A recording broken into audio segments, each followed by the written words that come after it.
Тавхандаа оройн дөргээ. За шинэ сайднэр томилогдох гэж байна. Хэдэн асуултууд бас хэдэн үг байна. За гэр бүл хөдөлмөр нийгмийн хамгааллын сайдаас бас 2-3 тодруулах асуух зүйл байна. За өнөөдөр иргэдийн өсөж байгаа хамгийн хүлээлттэй байгаа асуудлуудын нэг нь бол одоо нийгмийн хамгааллын, нийгмийн даатгалын тогтолцооны шинжилгээний талаар иргэд одоо аж ахуйн нэгжүүд агж их тэм хүлээж байна. За нийгмийн даатгалын шимтгэлийг бууруулах асуудал дээр одоо ямар байр суурьтай байгаа вэ? За тухайлбал нийгмийн даатгалын шимтгэлийг одоо хэд өндөр байна гэд 2023 он ди парламент цэг эмэн дээр одоо санал асуулга болсон. 105 мянган одоо бууруулах дээр саналаа өгж энэ асуудал дээр одоо бас нийгмийн анхааралд орсон гэж ойлгож байна. За нийгмийн даатгалын шимтгэлийн хувь хэмжээ өндөр байх нь одоо сангийн орлогыг нэмэгдүүлэхэд эерэг нөлөө үл одоохондоо үзүүлж байгаа. Алстаа бол энэ өөрөө хөдөлмөрийн зах зээлд одоо ажиллагчдын тоо буурах, даатгуулагчдын тоо буурах зэрэг сөрөг нөлөө үл үзүүлэх хандлагатай байна. За иргэд насаараа хөдөлмөрлөж байгаа. 20, 30, 40 жил хөдөлмөрлөө тэтгэвртэй гарч байгаа. Яг энэ нийгмийн даатгалт төсвийн бодит үр шимээ иргэд маань хүртэж чадахгүй байна. Эрэгтэйчүүдийн дундаж наслалт бас богино. Энэ дээр одоо яг ямар шийдлийг та одоо бас ажил хэрэг болох вэ? Өнөөдөр ахмадуудын маань 70 орчим хувь нь одоо тэтгэврийн зээлтэй байгаа шүү дээ. Ахмадуудын маань тэтгэврийн зээл авдаг одоо бас тэр нөхцөл байдал нь хомигдсан. 24 сар бас энэ нь одоо багассан гэж байгаа. Энэ дээр одоо иргэд болон одоо ахмадууд маань бас үнэхээр бохимдолтой байгаа. Үнэхээр их мессеж хүчиж байна, асууж өгөөч. Энийг энэ ахмадуудтай бид хүн бас нээж өгье л дөө. Тэтгэврийн хангалттай аваг, гадаад дотоодод аялаг, юм үзэг, чөлөө цагаа одоо бас тэр үр бүтээлтэй өнгөрүүлэг. Энэ дээр нь одоо бас тодорхой шийдлэг гаргаж өгөхгүй бол зөвхөн одоо сая нэг өнгөрсөн нэг жил орчмын хугацаанд хүүхдүүд нь тэтгэврээ аваад үрээ ичдэг юм шиг, машины зээл авдаг юм шиг ийм ойлголт болсон шүү дээ. Энэ дээр одоо яг тодорхой бас байр суурийг илэрхийлээч гэж хүсэж байна. За боловсролын сайдаас бас тодруулах 2 зүйл байна.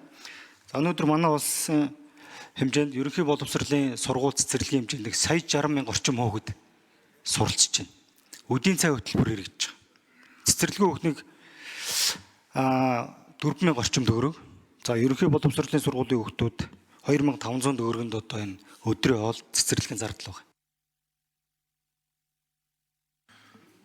За нэмэлт 1 минутыг нэмэгдүүлэх боломж байгаа юу гэдэг дээр асууж байна. Хоёрдугаарт энэ зөвхөн ерөнхий боловсролын сургууль дээр бага ангийн хүүхдүүдийн өдөө хөтөлбөрт хамрагдаж байгаа. Тэгэхээр дунд анги руу шилжүүлэх бага дунд ангийнхаа энэ өдөө хоол хөтөлбөрт хамрагдах энэ боломжийг эрэлхийлээч. Мөнгөний одоо бас энэ боловсролын сайдын хувьд энэ оны төсөвдөр одоо бас сайн одоо шаргуугаа үзэл тавиулж өгөөч гэж байна. За хоёр дахь асуудал нь болохоор энэ ерөнхий боловсролын 12 жилийн тогтолцоотой байгаа.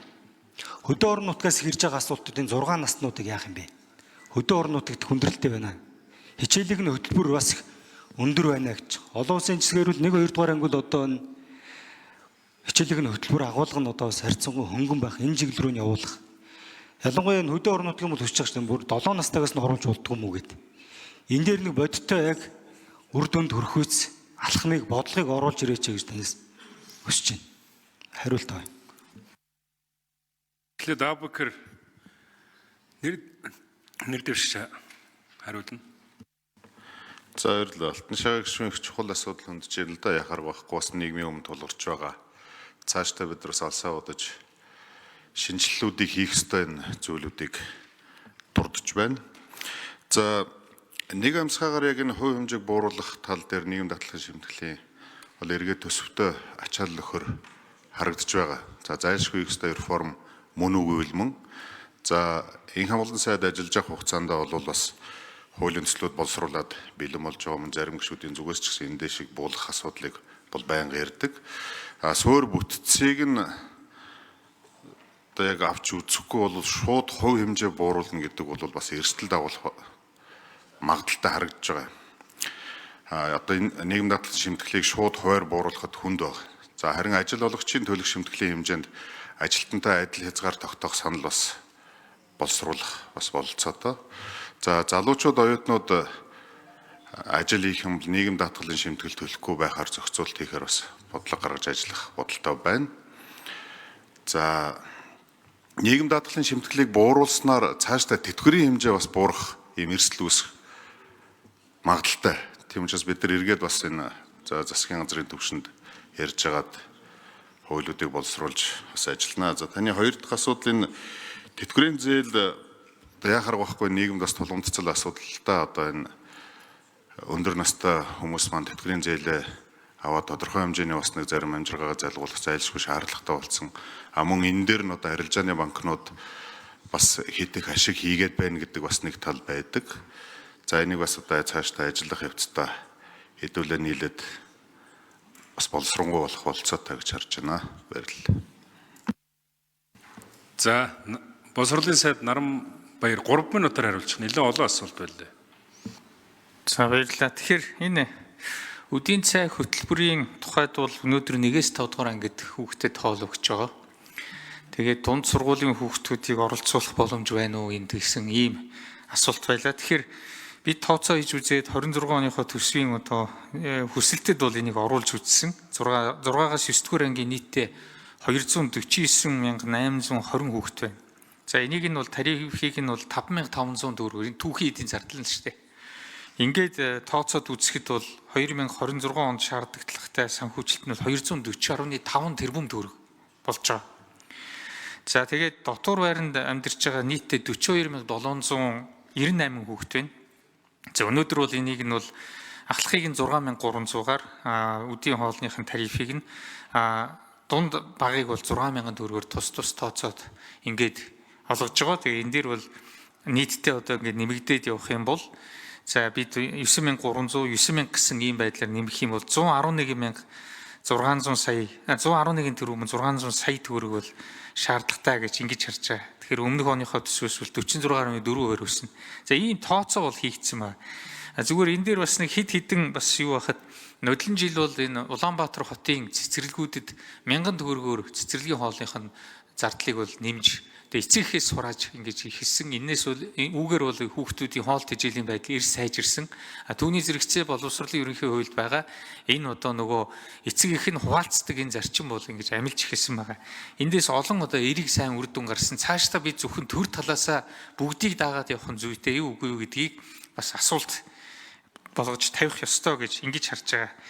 За бага ангийн хүүхдийн ялангуяа 6 настай хүүхдийн одоо энэ юуны тухайд бол эсэлтийн тухайд бол энэ таны хэлээд байгаа үнэн одоо хөдөө орнуудад бол үнэхээр одоо нийгмийн ийм айхтар ийм асуудал болж байгаа. Тэгэхээр бид бол багийн баг сургууль гэсэн концепцийг гаргаж ирээд одоо энэ багийн баг сургууль дээрээ бол одоо зөвхөн баг сургуультай хүүхдүүд эцэгхээс дотор байранд одоо очиж сурахгүйгээр ингээд суралцах юм боломжтой. Түүний зэрэгцээ боловсролын ерөнхий хууль дээр бас заалтыг хэрвээ шаардлагатай гэж үзэх юм бол зөвшөөрлөө аваад 7 наснаас бас оруулж болдог.